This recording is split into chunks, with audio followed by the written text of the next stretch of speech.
What if there was a safe space for you to explore artificial intelligence? What if there was a team of friendly professionals waiting to help you examine what you can do with AI in your courses? Welcome to the world of what if.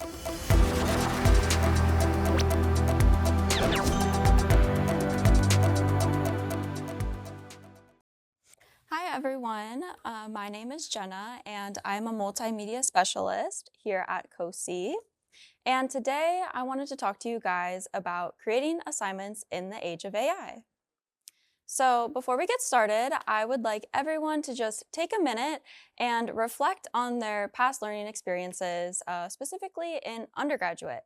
So I want you to think about a project or assignment that impacted you most as a student.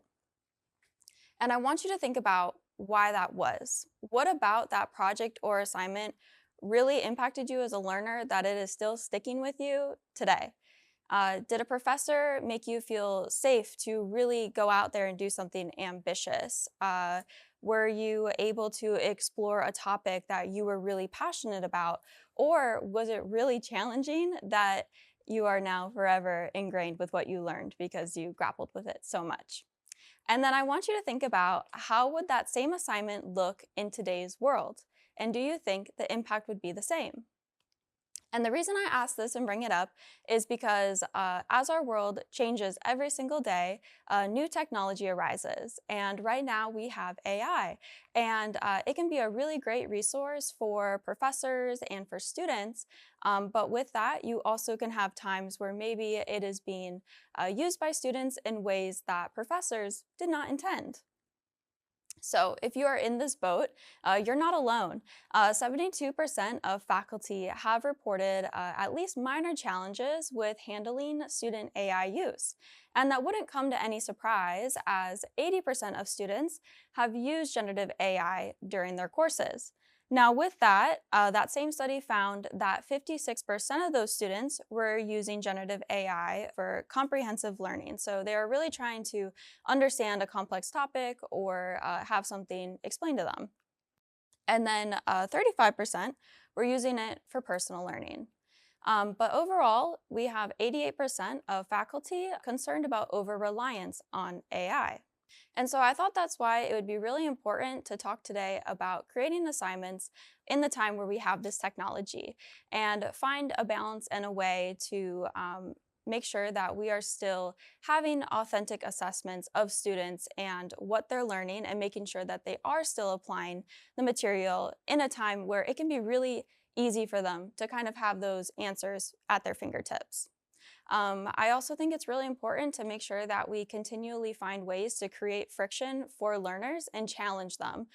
That's pretty much the basic principle for improving or growing in any area of your life is to be put through challenges and to overcome them because it shows you things that you didn't know before and it helps you learn and it really makes it stick with you.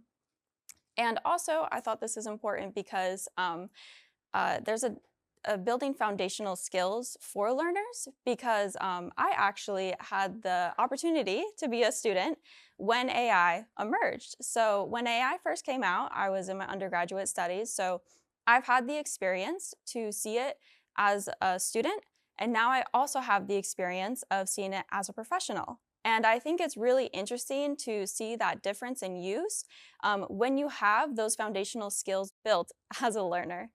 So going into a first way that you could make your assignments a little bit more resistant to AI use from students is to create personalized and specific instructions.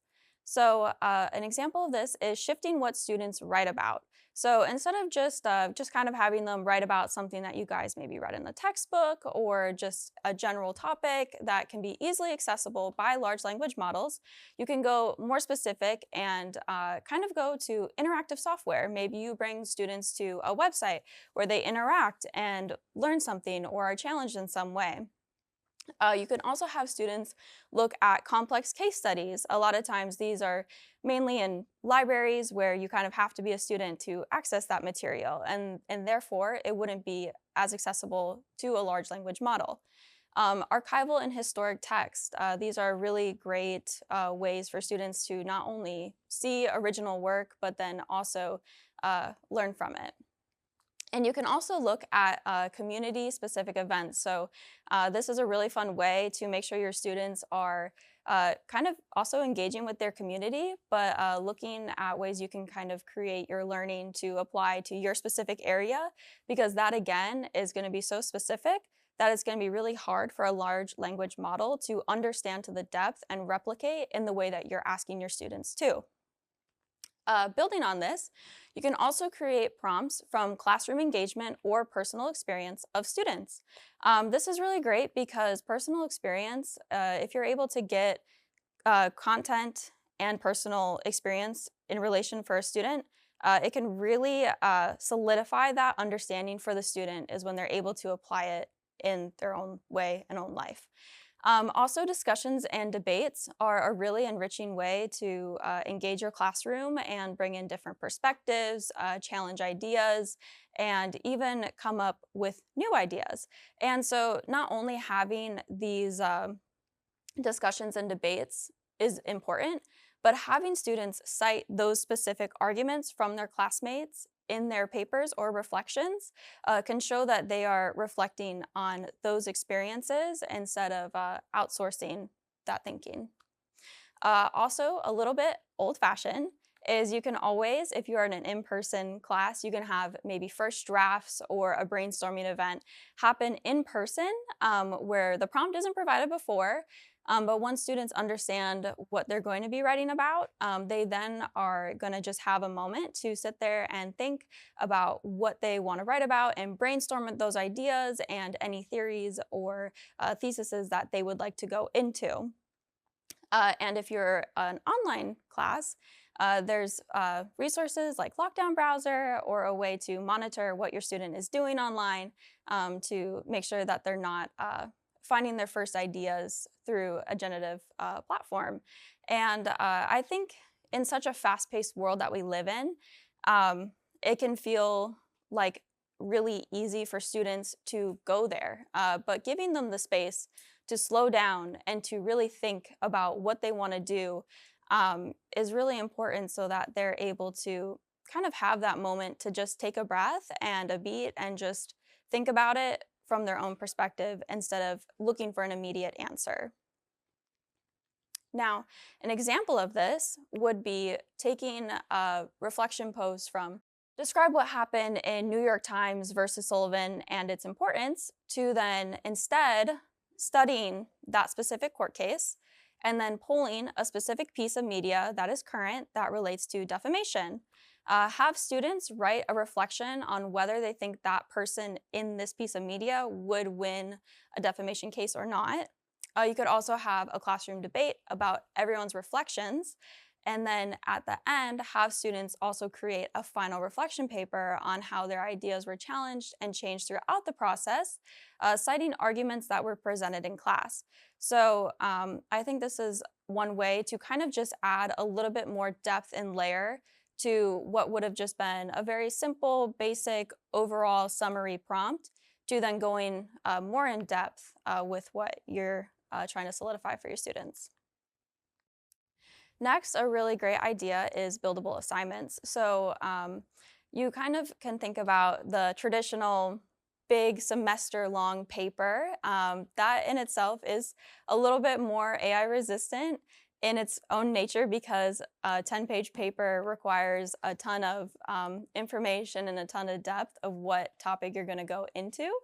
And so with that, while that is a really great starting point, I think just adding a little bit more layer to it to kind of create a little bit more resistance and encourage students to keep working by themselves without assistance would be to have students explain their revisions throughout their paper. It's very natural as you're learning and you're engaging with more material to see a shift in your thoughts and your thought process and maybe even your overall thesis that you have for your paper.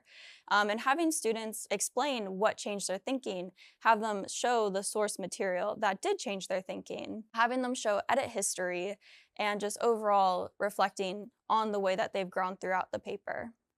Another way is by having semester-long projects that are really long and really in-depth. So with these semester-long projects, I think the reason why they're really good about being AI resistant is explaining to students that it will be a buildable process. So if they don't have a strong understanding of the foundation of their project, it's going to be really hard for them to continually build upon it. And with these bigger projects, you're able to create a more low stake environment for your learners and kind of have more mini assignments that support the final product. And with this, you're able to kind of let your students explore and look into things in a way where they feel safe. It's okay to maybe try something new. And if it doesn't work out, they're able to have time to revise, change that, and also grow from that process. And I think explaining to students the shift from regurgitation to academic exploration is a really great thing to do, especially once we hit this college level, because I think students are very used to seeing work being like, okay, find these sources, talk about it, and have your counter argument in there, and then your conclusion. And instead, showing students that not only is it about, you know, understanding these arguments and being able to apply it, but also finding ways to incorporate their own ideas into it as well, which you should be doing, but in a sense where you're growing as a student in that academic field where you are understanding like that process now isn't just regurgitation. It's about adding on top of it and being able to make changes. Also, incorporating original evidence and research, if possible, is a really great way for students to be encouraged to interact with their coursework in a more personalized way.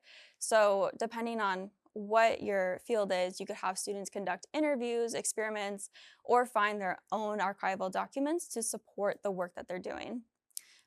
You could also have the discussion with students about these bigger projects because they're a lot of time and grit for not only the student but professors as well to grade and go through is shifting the perspective from this just being a graded piece of work for them to more of a portfolio piece.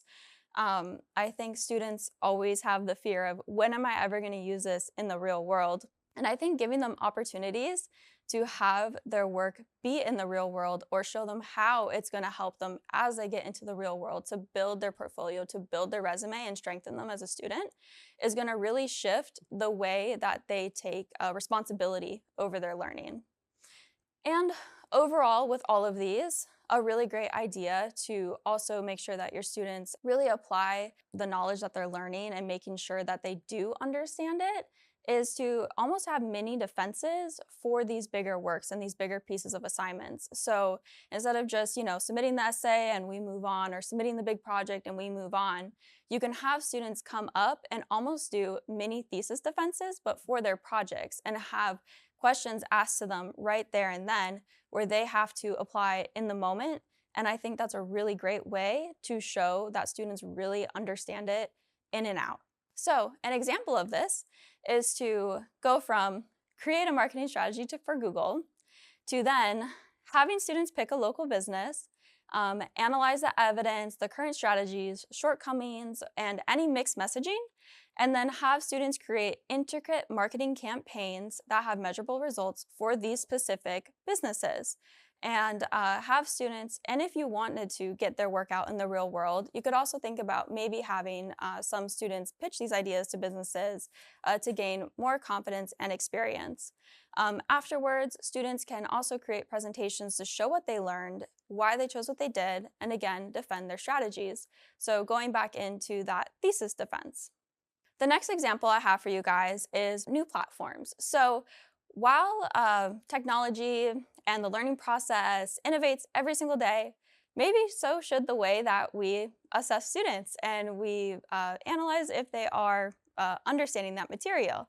So some ideas that are a little bit untraditional of ways that you could create more authentic pieces of assessment for students would be to do podcast or interviews. So this would be a little bit more of like a one-on-one space for students where they interview each other on concepts and discuss complex ideas in relation to course material. And I think this is a really great way to evaluate the responses of the students and see how they're able to articulate and talk about the topics that you have presented to them during the course.